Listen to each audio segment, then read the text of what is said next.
Good afternoon. Hi, this is Nancy Mason. I am the program director for the Muskogee Nation Youth Services Program. And thanks for joining us today. We're going to get our presentation going for our Cutkosen, Yekvpetv, which means little steps. It's a project that we've just been started this summer with a special grant that we received from OSU's foundation. So just a couple of things. If you're joining us on the Zoom call, we do have opportunity for you to send questions for the presenter that she'll answer at the end of the presentation. And then we also have a chat feature if you're having any technical issues, or even if you just want to put a question in there, we'll be responding to that throughout the presentation. Just a little bit about our program. Like I said, we're the Muskogee Nation Youth Services Program, and our mission is to empower Muskogee youth by connecting to culture, community, and resources. Our program goals consist of fostering advocacy. We have a youth council and try to do different leadership opportunities for them and with all other young people. Providing resources. We have some really great resources on our website, as well as we have a resource book that is downloadable from our website, or you can request hard copies by just contacting us.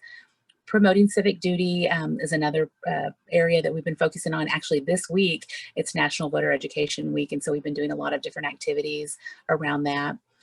Encouraging wellness is another area, and that really encompasses so many different things of wellness: physical health, emotional health, social health, all of those different things. So we partner with a lot of different programs throughout the nation to provide these type of activities and services, as well as we focus a lot on culture here. We try to take the approach that culture is prevention. So by being connected to the Muskogee culture, that can make our young people more resilient and better able to deal with the challenges that they face. And then the last program goal that we have is creating support. So we try again to reach out to young people and provide that support. We've created a Muskogee Mentors program this year that has it's still in its infancy, but hopefully we'll be doing some good things with it over the next few years. Just a little bit more about Cutkosen Yekvpetv. This project, like I said, is just a special thing that we have going on right now. It's a grant that we have. Hopefully it's something that we'll be able to continue. We have young women and men are able to be a part of this program, and basically we're providing some mentoring with them. So we can help them to develop a healthy life plan, connect them with different resources. We're providing these type of resources as far as like webinars and workshops. They've actually even done like a parenting kind of a support group. Not necessarily what you would think of when you think of support group, but definitely just an opportunity for them to come together as young parents and connect and share, and hopefully provide them some additional support that way. We also have parental supports, and so as they are participating in our program, we're able to assist them with different things that they need, like diapers and wipes. And then towards the end of the program, they're actually earning points for all the things that they're participating in, and they will be able to get some larger items that they might need, like car seats or cribs or those kind of things at the end of the program. We are also providing text alerts, and this is actually available to any parent. If you want to sign up, you just text at LTL steps to 81010, and that will get you connected. And we send out messages about once a week, sometimes a couple, just depending on what information we have.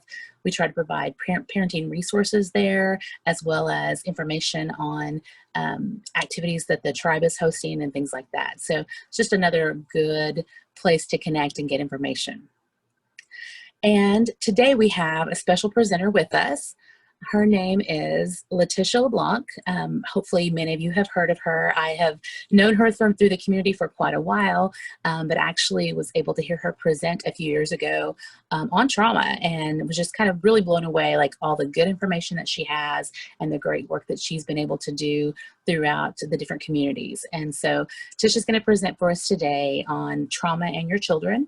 And so I'm going to let you tell more about yourself, Tish, if you want to go ahead and take over right now. Welcome to our presentation. Oh, thank you. I'm so excited to be here and be doing this. And this is one of my first steps out into the webinar world and screen sharing. So really appreciating the opportunity to learn and grow with you all and get this going. So hopefully we will start. So my name is Leticia LeBlanc, and I am a licensed clinical social worker. I work with Okmulgee-Okfuskee County Youth Services, and we're also known as Ann Maroney Youth Services. So you might have seen my coworkers in a school, or if you have school-aged children, they might be in your classes. So we just do a lot of services for social emotional learning.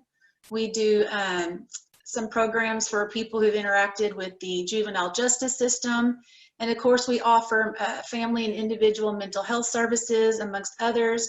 And, you know, I love being able to get this information out, because understanding trauma and the impact of trauma is so important to helping our children learn to grow and set healthy boundaries, and for us to also keep those same boundaries in mind.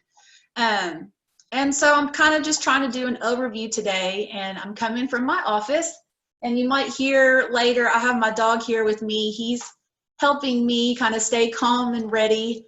And before we start, I want to let you all know, a week ago, I was diagnosed with shingles and Bell's palsy.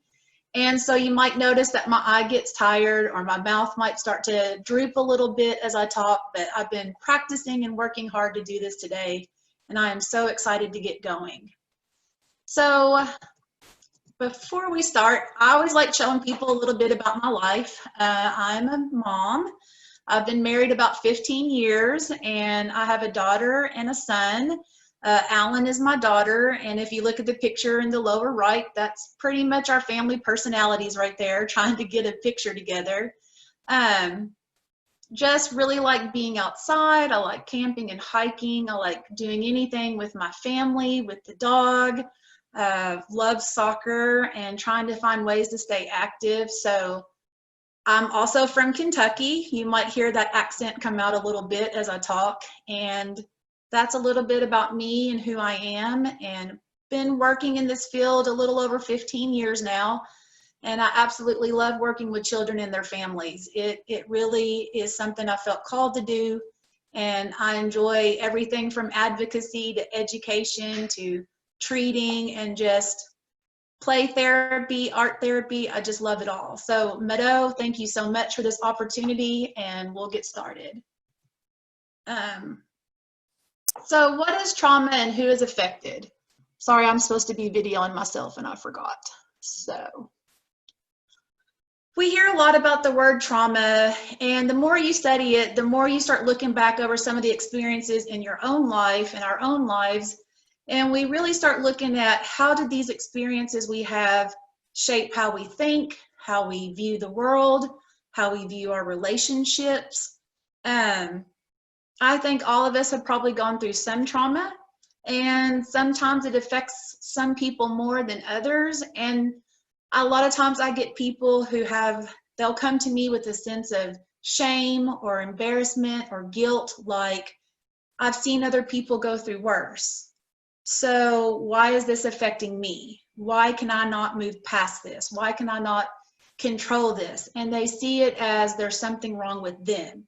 And so I really enjoy educating people about trauma and what it does to our brains and how it affects us, because at the end of the day, if you go through something traumatic and you're having symptoms, or you're having flashbacks, or you're having difficulty getting over it, you do feel like, oh my goodness, there's something going on with me, there's something wrong with me.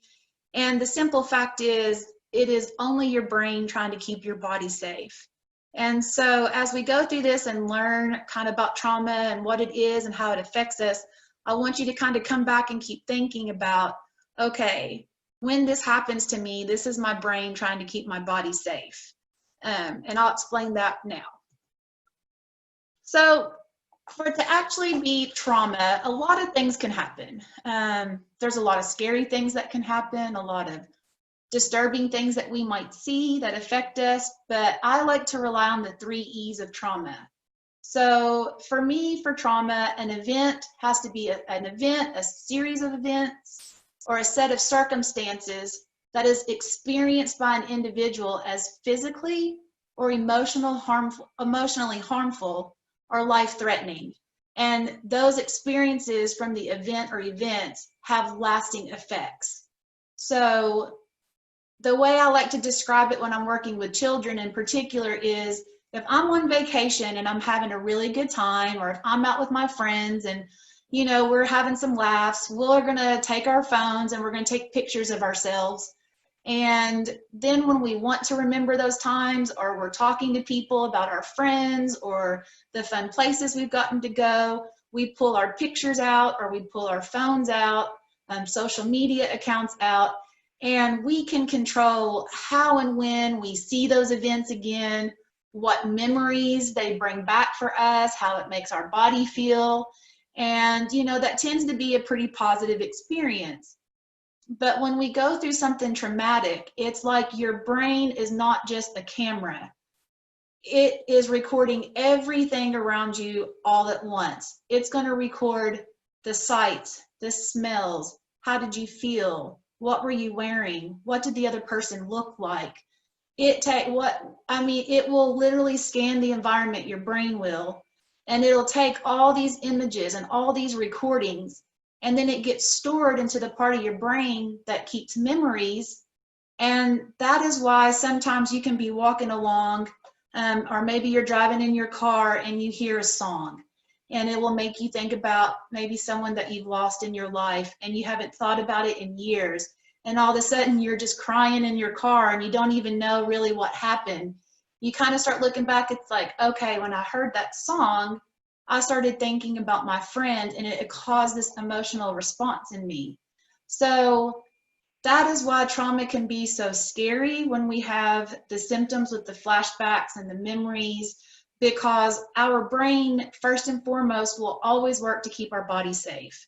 And so when you get into a situation where your brain has categorized and analyzed everything that happened in the environment, that's why we can have so many different triggers that will make us feel a certain way, or maybe we'll talk a little bit about fight or flight, but that's kind of how trauma is processed in our brains, and that's how we get those responses. And a lot of times when people come to me, it's because they're having responses that they don't really want to have, or they can't control when it hits them, how intensely it hits them.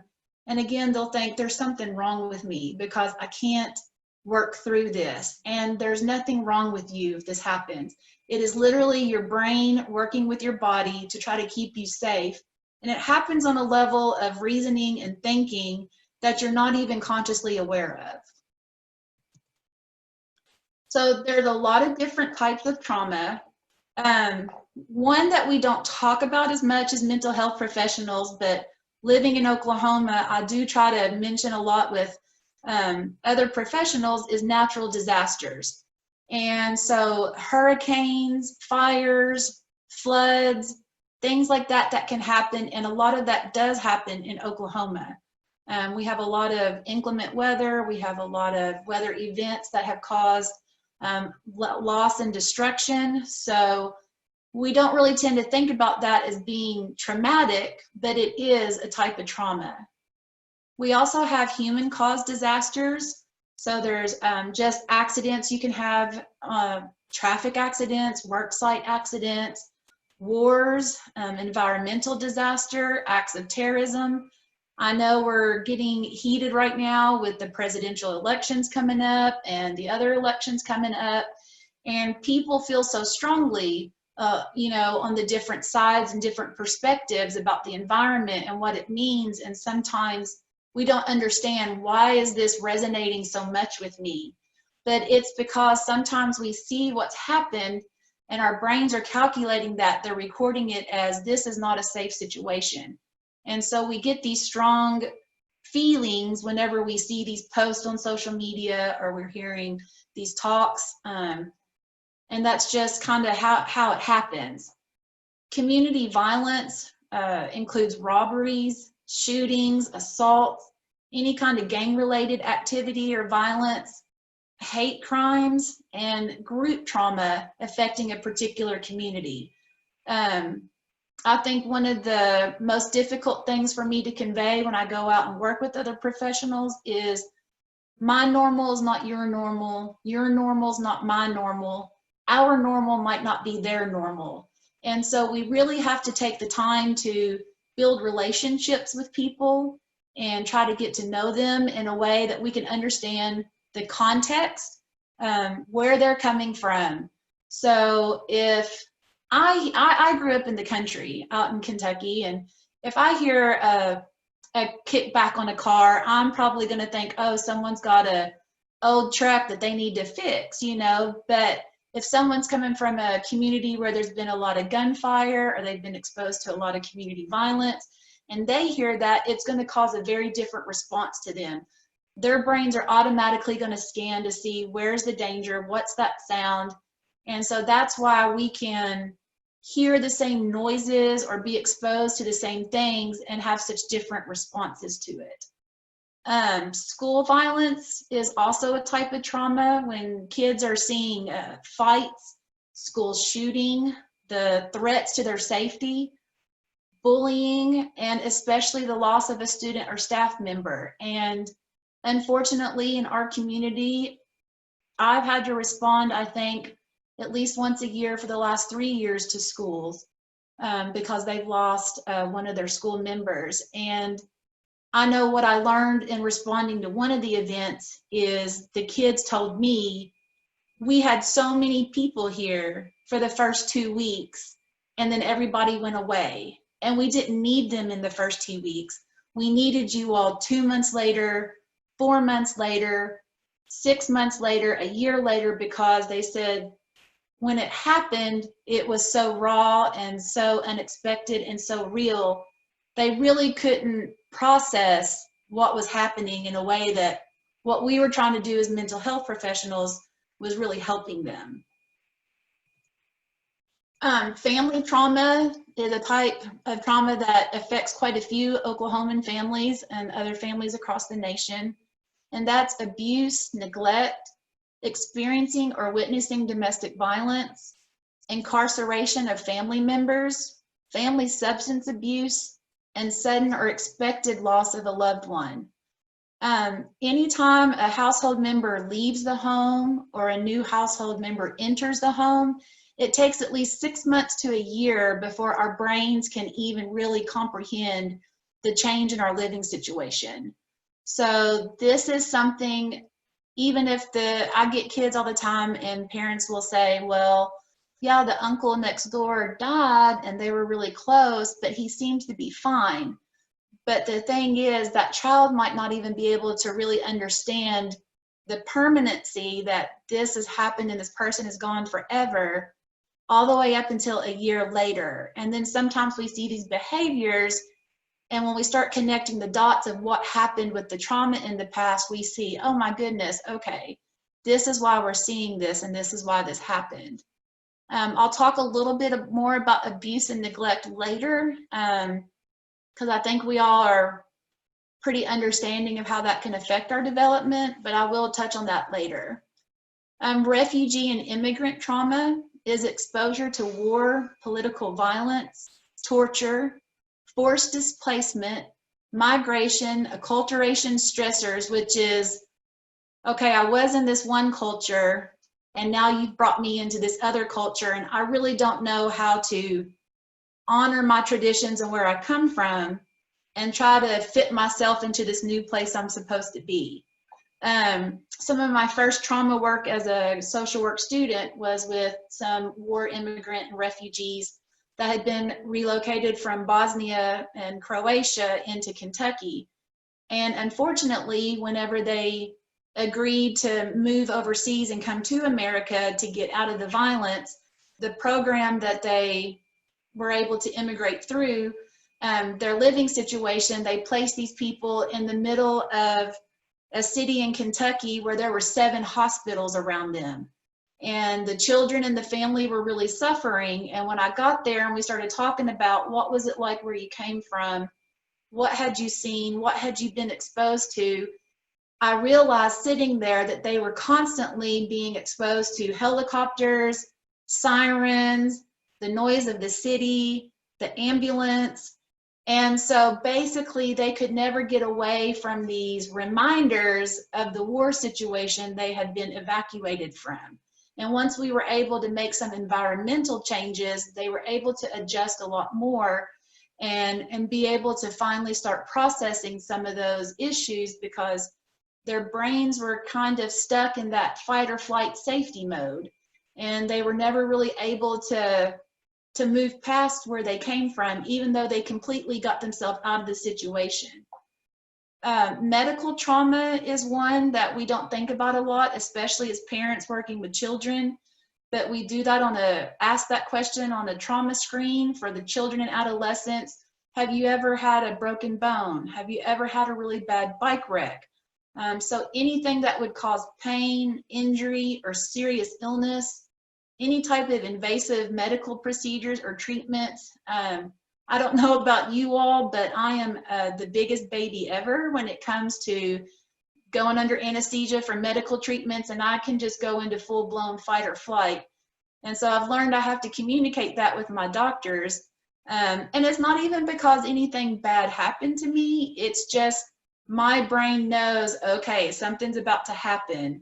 And it just kicks my amygdala, which we'll talk about, it kicks my anxiety into high gear. So always be aware if your child has been hurt like that, or you've gone through something like that, it can be a traumatic event.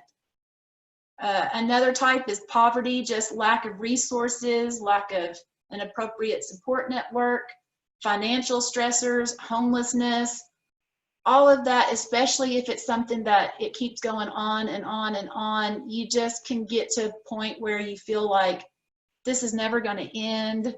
This, like, when am I ever going to catch a break? And I don't think we really stop and honor what we're going through and how strong we are, that we continue to persist and not just survive, but thrive despite these circumstances.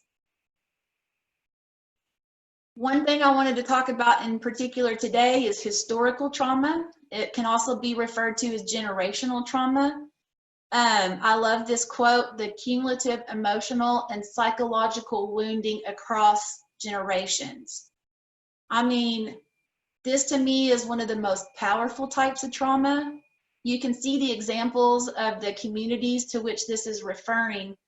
But when I first started getting into my trauma work, I read a lot of neuroscience articles and studies, and what they found is, as we decide to have children, when my body and my brain go through trauma, all those memories are stored in cells in my DNA, and I pass that along to my children, who will pass it along to their children.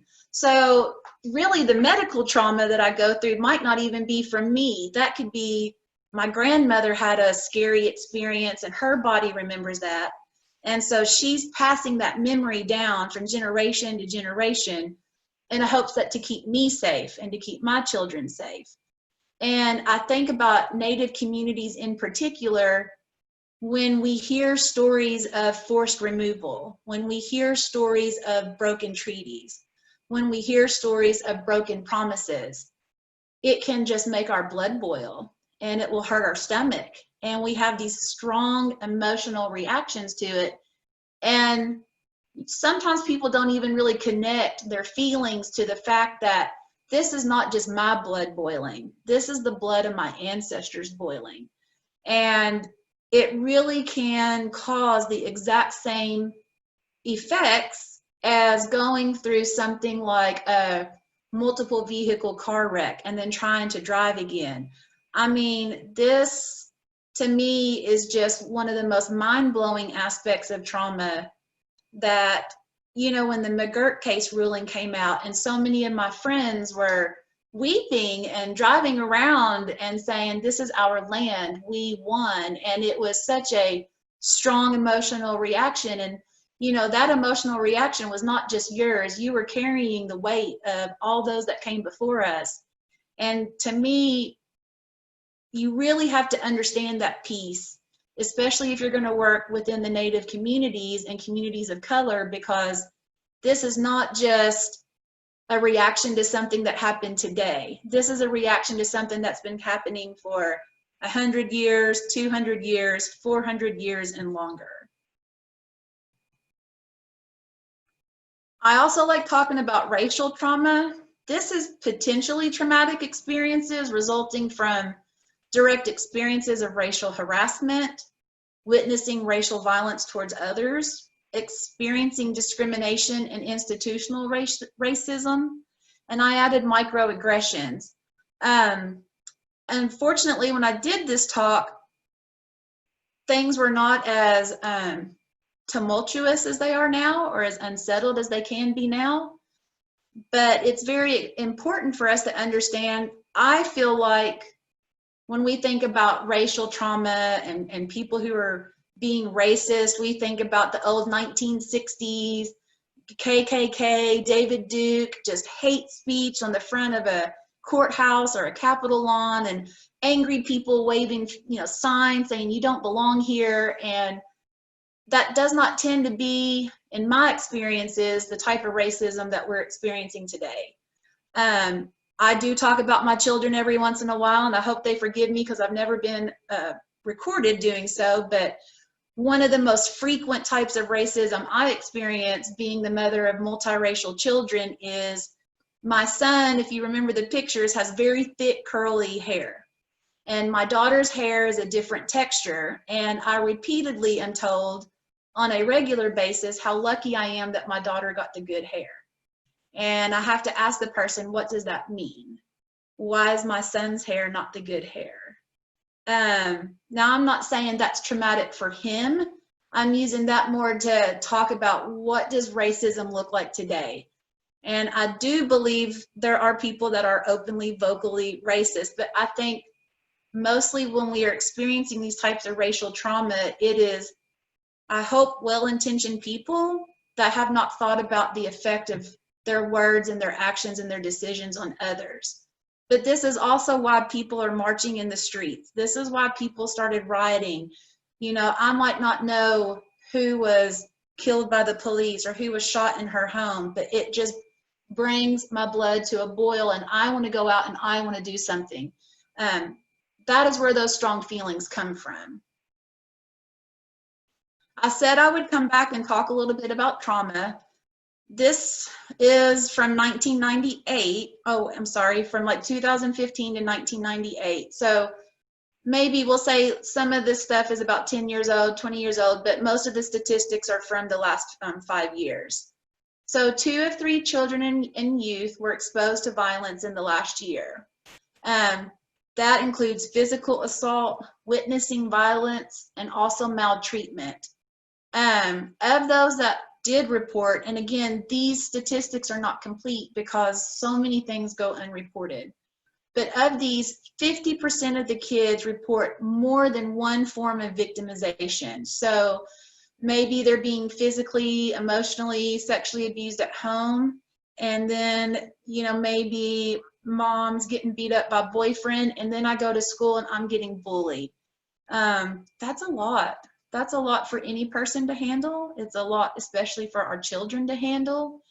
And if you look at the age brackets, you can see kind of how this has panned out across the age span. And I don't know if you're familiar with the ACEs. It's the Adverse Childhood Experiences Study. But basically, it's a 10-question test, questionnaire. Have you ever seen this? Has it happened to you? Yes or no? And at the end of the questions, you add it up. And if the higher your score is, the more likely you are to struggle with the long-term effects of experiencing trauma. And so what we found is 1 in 5 adults report 3 or more ACEs, or adverse experiences, as a child. And so that can be physical, emotional, sexual abuse. It can be neglect. It can be a member in the household abusing alcohol or drugs. It can be a household member having a mental illness, a mother who's been treated violently, even if you didn't see it, but you know about it. I have that happen quite a bit with children, where I'll ask, have they ever seen you get beat up, kicked, hit, slapped, punched? And the woman will tell me, no, they never saw that. It only happened after the child was in bed. But that child still knew it was happening, and therefore it can still have those same effects as if they stood there and saw it happen versus knowing it happened. Parents being separated or divorced, and also having a household member that's been to prison or jail. Now, I'm not saying if this happens to you or it happens to your children that, oh, they're going to have trauma and they're going to carry this with them for the rest of their lives. But these are the things that we look at to try to start working with children to understand and their families the effect of trauma, why did it happen this way, and what do I do so I can control how it affects me in the future.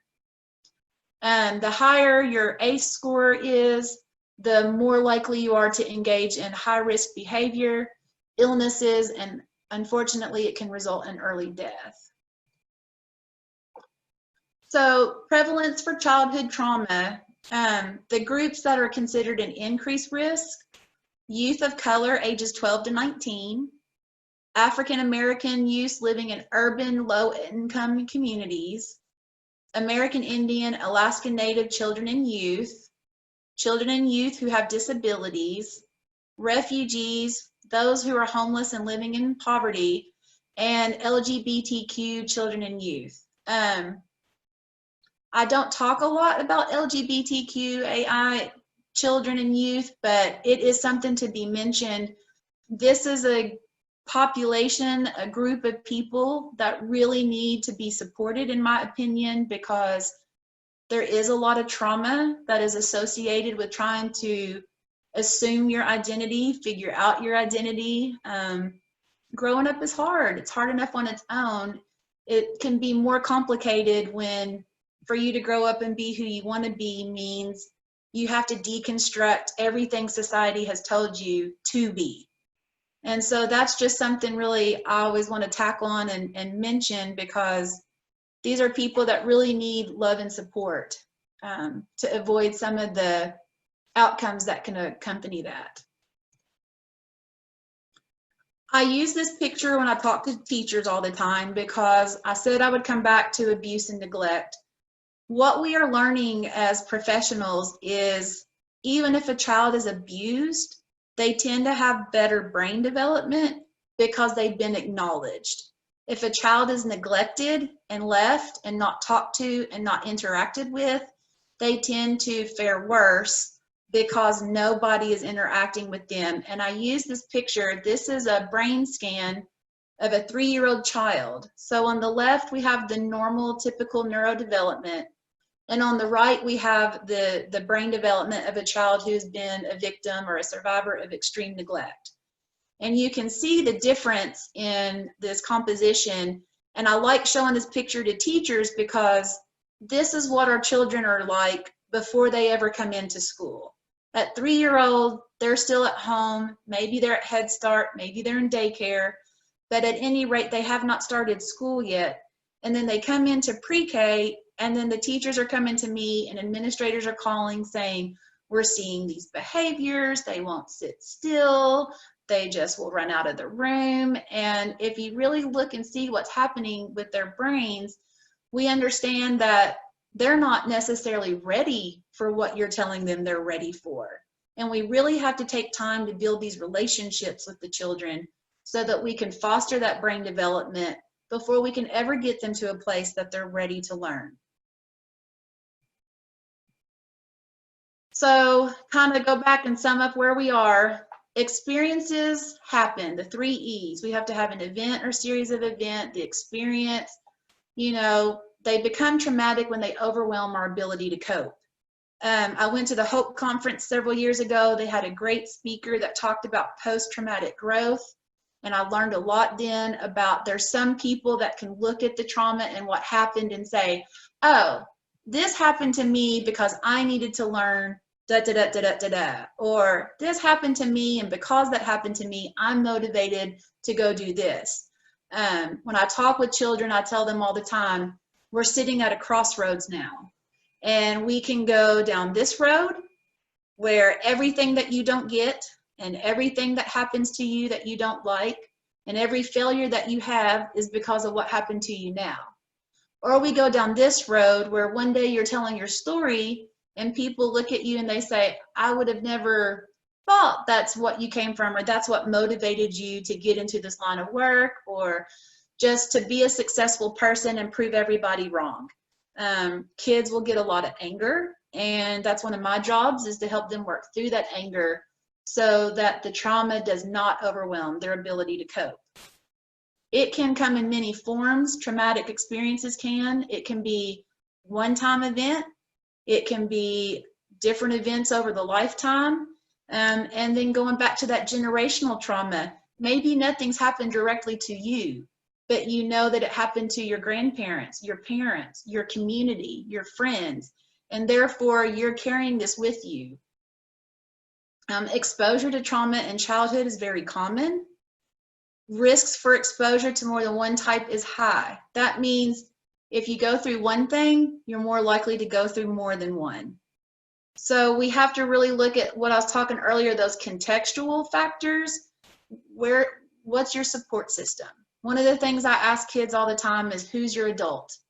If they can tell me one adult that they trust, one adult they can go to talk to if they need help, I feel a lot better about what I'm doing, because I know they've got one person that they know will stand up with them, will walk with them. And if they tell me I have nobody, that lets me know I've got a lot of work to do. So I think that's kind of where we are now. We'll move on. How do we respond to stress? So we have the thinking brain and the emotional brain, and I'm not going to get real far into the neuroscience behind it. Sometimes you'll hear people talk about your lizard brain and your thinking brain, or your pea brain and your thinking brain. But basically, you have a part of your brain that controls everything you don't think about. I'm moving my arms when I talk, breathing in and out. That's all controlled by a really basic part of our brain. But then we get to this emotional part. And actually, this poster behind me is getting to know and love your brain. And I love using it with kids. They really like that, and it helps them understand. So if you can see, there's two tiny little pink things back there. That's called your amygdala. And they'll call it your pea brain because it's so small. And the amygdala is kind of your security guard. It's what senses threats and sets off the alarm.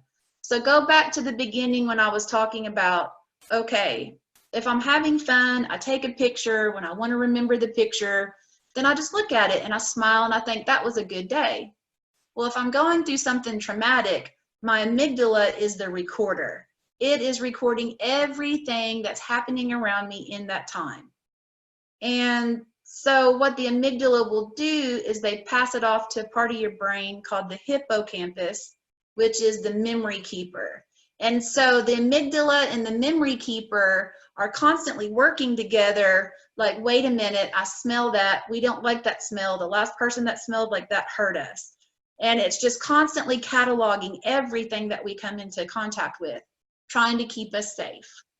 And when the amygdala and the hippocampus come up on something that is maybe not a good experience or reminds you of trauma, it will put you into fight or flight. And when that happens, it's like your thinking brain goes completely offline, and it will activate the fight or flight response.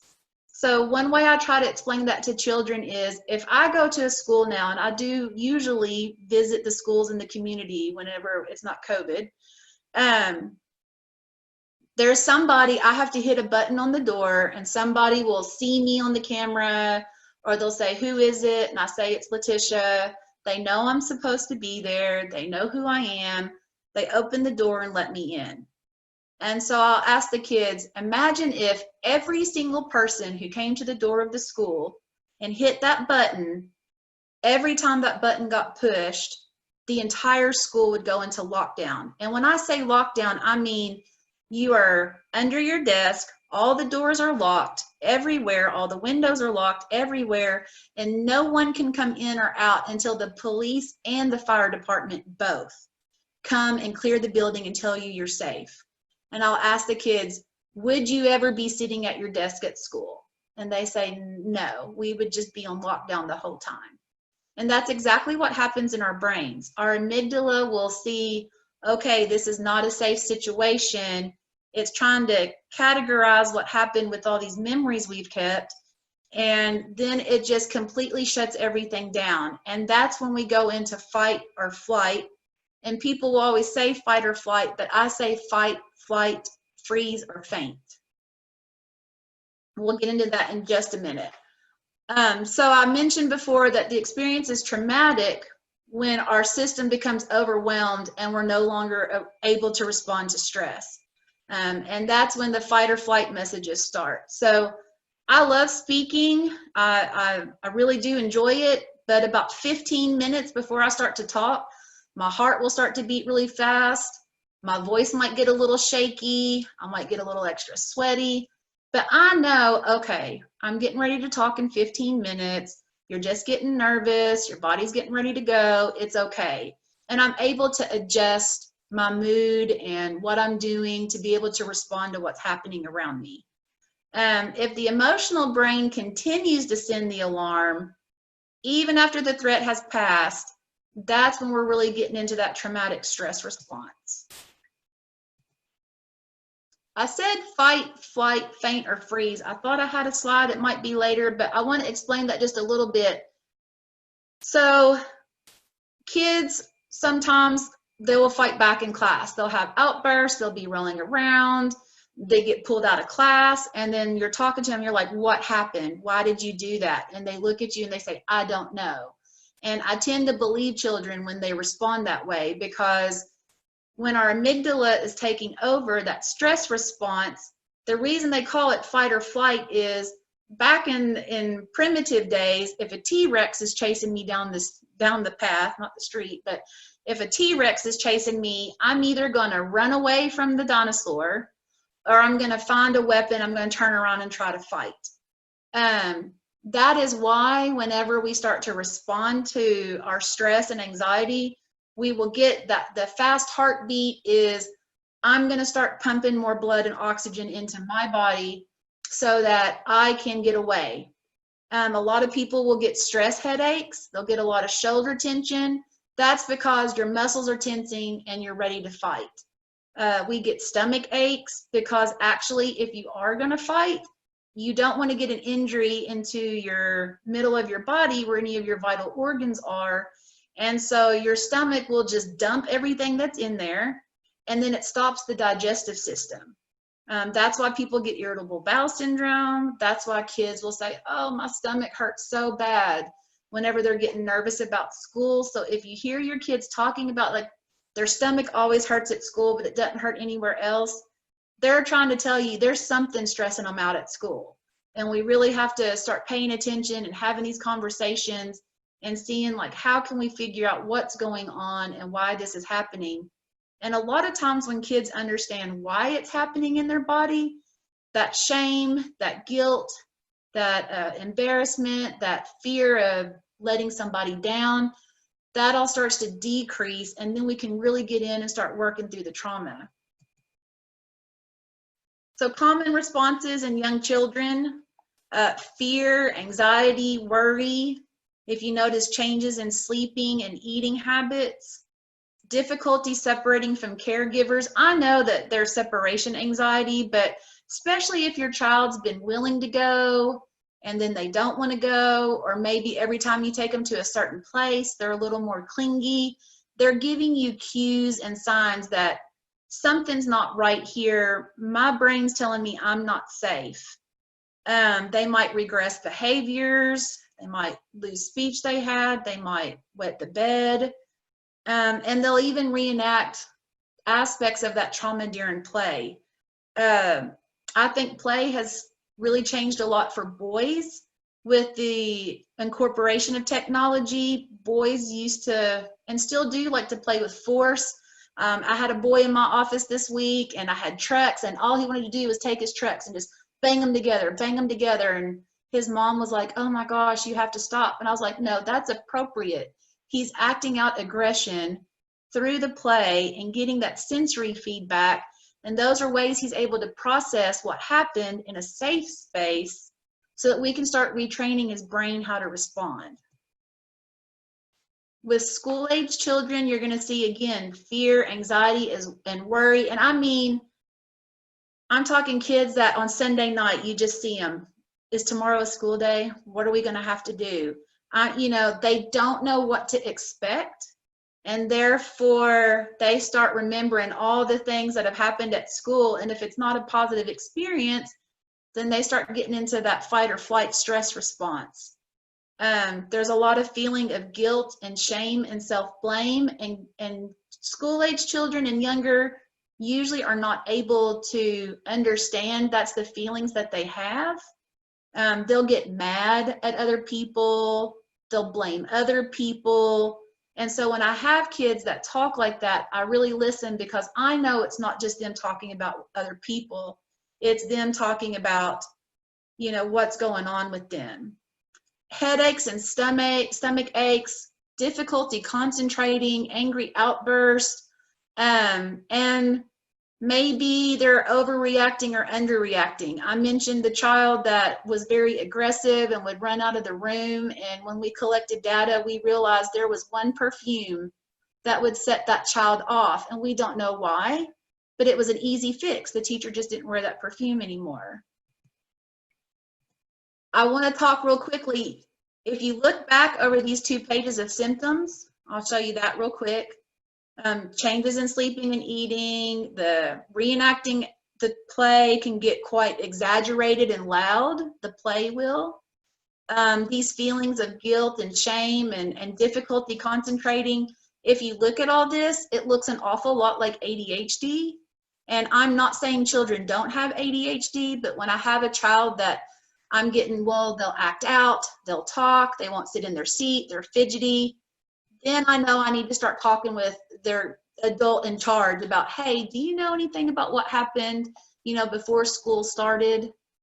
And so just really be aware of that if your child's having behavior problems at school, if you know they've been exposed to any of the types of trauma that we talked about, that's a really good thing to talk to the school with.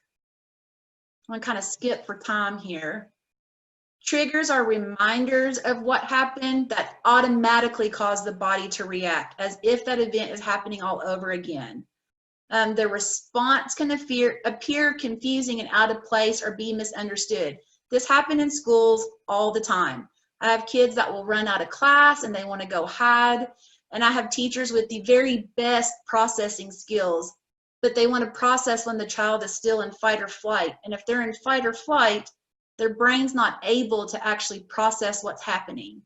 And so that's not a good time to really try to talk to them. What we have to do is work on ways to get them to calm down and regulate themselves so that we can start processing why this happened and what a better choice would be. And as a parent, one of the best things you can do if you have a child that has gone through trauma and they are having these type of behaviors is the first thing you want to say is, you are safe. You're in a safe place. I'm a safe person. My job is to help keep you safe. Because the more you say the word safe, safe, safe, you're getting through that amygdala and helping them to understand, okay, I am not where I was when this trauma occurred. I am in a safe place with people I can trust. Here's some more triggers, and I'd be happy to share this. I'm just trying to be mindful of time. But look at all these things: loud noises, physical touch, threatening gestures, authority figures, setting limits. Kids don't like being told no on a good day, much less if they've gone through a lot of trauma. There's going to be chaos and uncertainty. And I try to talk, you know, when I go into the schools with these kids, if PE starts at 1 o'clock and it's 1:03, they are watching that clock and their brain's already ramping up like, okay, why are we not doing what we're supposed to be doing? 1 o'clock is PE. And so we have to work around ways for children to know what comes next and what to expect without sticking to such a tight schedule that it's going to cause them more stress and anxiety if the schedule has to change or be flexible. So common responses to trauma include, for fight response, that's yelling, swearing. Posturing is when they'll bow up on you or square off with you. The aggressive behaviors. Flight responses are running away, refusing to talk, avoidance, even using substances to cope. And the freeze response, I think, is one of the most misunderstood with children in school. That's when you're going to get kids who are spaced out. They're just not going to respond. Hey, what's going on?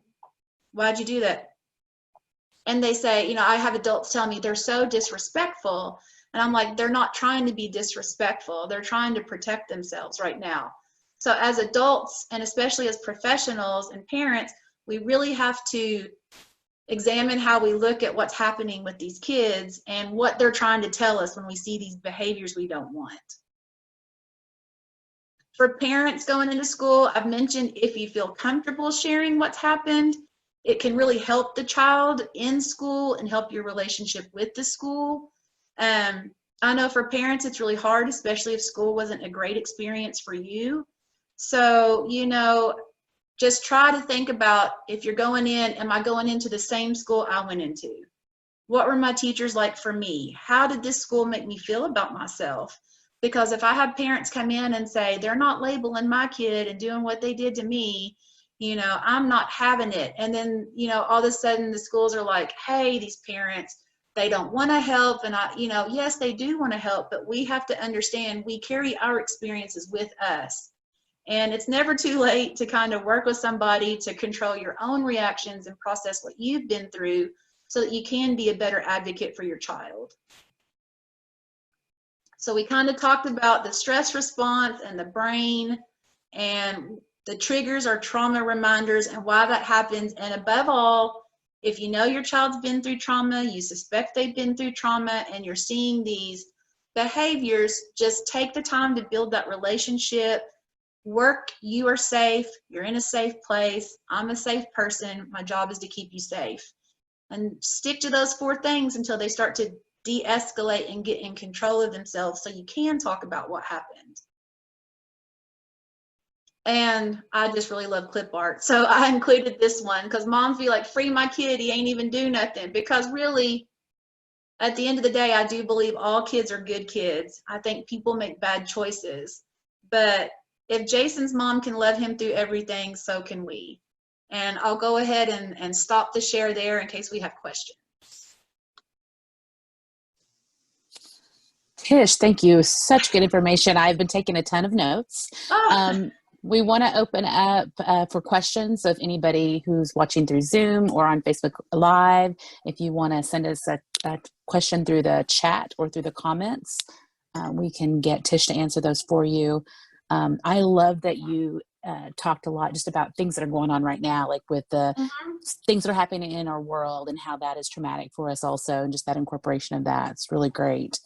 I'm gonna look. Well, people will say, oh, we're so divided, but I think we have to accept everyone's reality is not our own reality, and we really have to listen to people's experiences and accept that what they're telling us is their authentic experience. I can't tell you what it means to be Black in America because I am not Black. I'm married to somebody who can talk about it, but I can't talk about it. Therefore, I have to accept what my Black friends and family tell me about being Black in America because they're the ones having that experience. Yeah, for sure. That's good.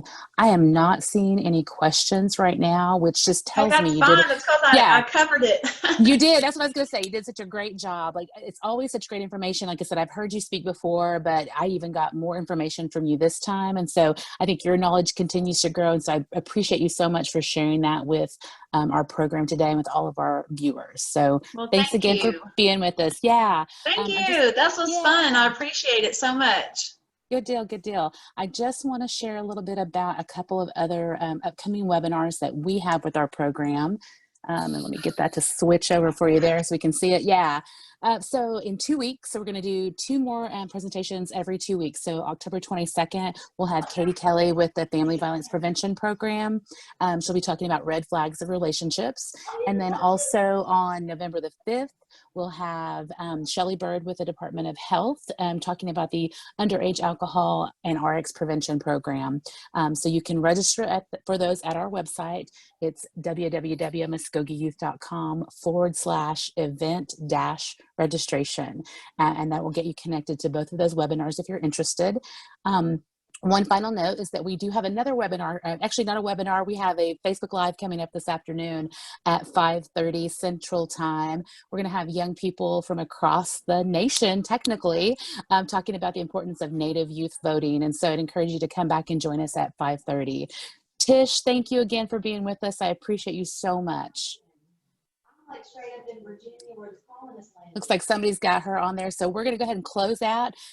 Everybody have a great afternoon. Hopefully we'll see you again later. Thank you.